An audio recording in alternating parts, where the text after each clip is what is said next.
हमारे साथ इस वक्त जुड़ गए हैं स्वामी अविमुक्तेश्वरानंद जी, शंकराचार्य जी। मेरा पहला प्रश्न आपसे यही है शंकराचार्य जी कि आपने कहा है कि कथा कोई भी बोल सुन सकता है, लेकिन व्यास पीठ पर सिर्फ ब्राह्मण को ही बैठना चाहिए।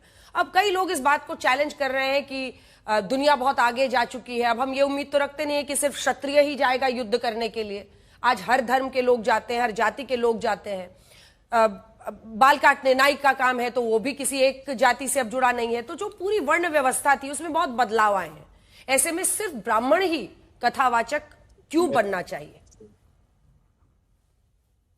ऐसा है कि एक मनु महाराज की स्मृति में आरक्षण बताया गया था और उस आरक्षण का उद्देश्य यही था कि पूरा का पूरा जो समाज है वो अपनी जीविका के बारे में निश्चिंत रहे। ब्राह्मण के लिए अगर अध्ययन अध्यापन आदि कथा प्रवचन आदि आरक्षित किए गए थे तो इसका मतलब था कि ब्राह्मण दूसरे कामों में नहीं जाएगा। अब जब ब्राह्मण सब कामों में जा रहा है तो क्षत्रिय भी सब काम में जाएगा, वैश्य भी सब काम में जाएगा, शूद्र भी सब काम में जाएगा। तो इसलिए ऐसी परिस्थितियां निर्मित हो गई हैं। हमने जो बात कही वो हमारे शास्त्र की कही, हमारी परंपराओं की कही, आज भी उनको समाज में स्वीकार्यता है और उसी आधार पर हमने कहा। लेकिन ऐसा लगता है कि आपको शंकराचार्य जी की इस आधार पर सनातन धर्म को बांटने की एक कोशिश हो रही है, क्योंकि ऐसी चीज तो होनी नहीं चाहिए। अनेकों, एक बहुत लंबी लिस्ट है जिसमें खुद उमा भारती को आप देखें, साध्वी ऋतंबरा, ये ओबीसी समाज से आती हैं, कथावाचक हैं, बहुत सारे हैं, मतलब साध्वी निरंजन ज्योति हो, साक्षी महाराज हो, बाबा रामदेव हो, बहुत सारे ऐसे लोग हैं जो काम काज कर रहे हैं धर्म से जुड़ा हुआ, और वो ओबीसी समाज से हैं, दलित समाज से। ऐसे में इसमें क्या बुराई है? नहीं, हमने क्या कहा? हमने कहा कि हमारे यहाँ ये मर्यादा है और ये परंपरा है और ये शास्त्र है। जहां तक कहने सुनने की बात है वो सबको अधिकार है और सब कह रहे हैं, जो सुनने वाले हैं सुन भी रहे हैं। अगर कहीं पर कोई इसको नहीं स्वीकार कर पा रहा है तो उसको भी कैसे गलत कहा जा सकता? लेकिन आप शंकराचार्य जी हैं और आप जो बोलेंगे उसके मायने होंगे, उसको लोग समझना भी चाहेंगे। मतलब क्या आज की व्यवस्था में जाति के आधार पर, देखिए आज की जो व्यवस्था है जी, आज की व्यवस्था एक तरफा व्यवस्था नहीं है। अभी जो अपना समाज है भारत का, उस समाज में दो तरह के लोग वर्ग हैं। एक लोग वर्णाश्रम व्यवस्था को मान करके चल रहे हैं और दूसरे लोग हैं जो वर्णाश्रम को नहीं मानना चाहते हैं। अभी एक तरफा व्यवस्था नहीं हुई है कि सब लोग वर्णाश्रम के मानने वाले ही हो या सब वर्णाश्रम के विरोधी ही हो।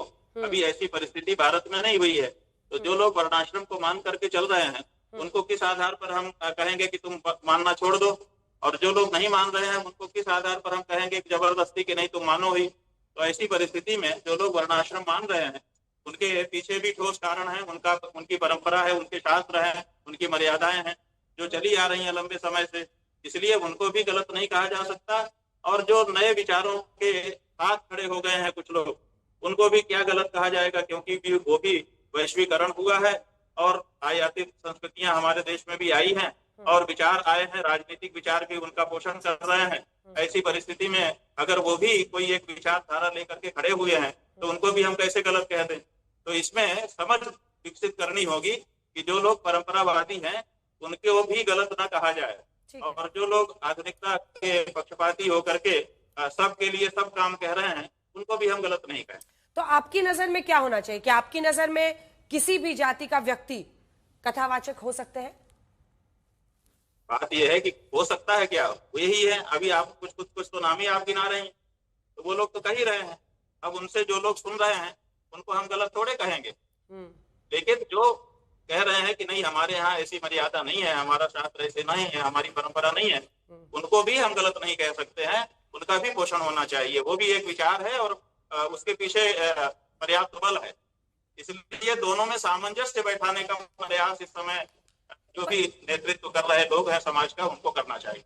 जी, पर ये तो अभी ऐसे वक्त पर ये तो अब पॉलिटिकल अखाड़ा बन गया है, क्योंकि इसको अपने पीडीए से अखिलेश यादव जी ने जोड़ दिया है और अखिलेश जी ने फिर माला पहनाया है इन लोगों को, जिन पे आरोप ये लग रहा है कि तो दो आधार कार्ड लेकर घूम रहे थे, और जो महिला हैं जिनके घर में ये गए थे उन्होंने छेड़खानी का भी आरोप लगा दिया है। ऐसे में क्या पॉलिटिकल फायदा, और जो अखिलेश जी ने उनका सम्मान किया है उस पर आप क्या कहेंगे? देखिए, अखिलेश जी ने जो सम्मान किया वो भी गलत है। हमने तो देखिए, आज पहली बार जीवन में हमने ये दृश्य देखा कि कोई पिट करके आ रहा है और कोई उसका शाल उड़ा करके सम्मान कर रहा है। कभी भी जो पिट करके आता है उसके संवेदना व्यक्त की जाती है, कह भाई तुम्हारे साथ गलत हुआ, हम खड़े हैं, तुमको न्याय दिलाएंगे, ये सब कहा जाता है कि उसका अभिनंदन किया जाता है। ये हमने पहली बार जीवन में देखा कि ऐसा कहीं हो रहा हो। तो वो जो कर रहे हैं वो जाने क्या कर रहे हैं। लेकिन सरकार जो है, दोनों पक्ष अभी बाहर घूम रहे हैं, दोनों का इंटरव्यू आपके पत्रकार लोग ले रहे हैं। सवाल यह है कि इतनी बड़ी घटना घट गई है, पूरे देश में कोलाहल हो रहा है, दोनों का अपराध बताया जा रहा है। एक पक्ष कह रहा है कि ये हमारे साथ इन्होंने धोखा किया, दूसरा पक्ष कह रहा है इन्होंने हमारा अपमान किया, जाति का अपमान किया, जो कि नहीं करना चाहिए था, मारा पीटा उसमें भी ये भी सम्मिलित है। तो दोनों पक्षों को गिरफ्तार करके उनके ऊपर मुकदमा क्यों नहीं चलाया जा रहा? ठीक है, आप हमारे साथ जुड़े शंकराचार्य जी, और आपने तमाम सवालों के जवाब दिए। बहुत बहुत धन्यवाद आपका। ज्योतिर्मठ के शंकराचार्य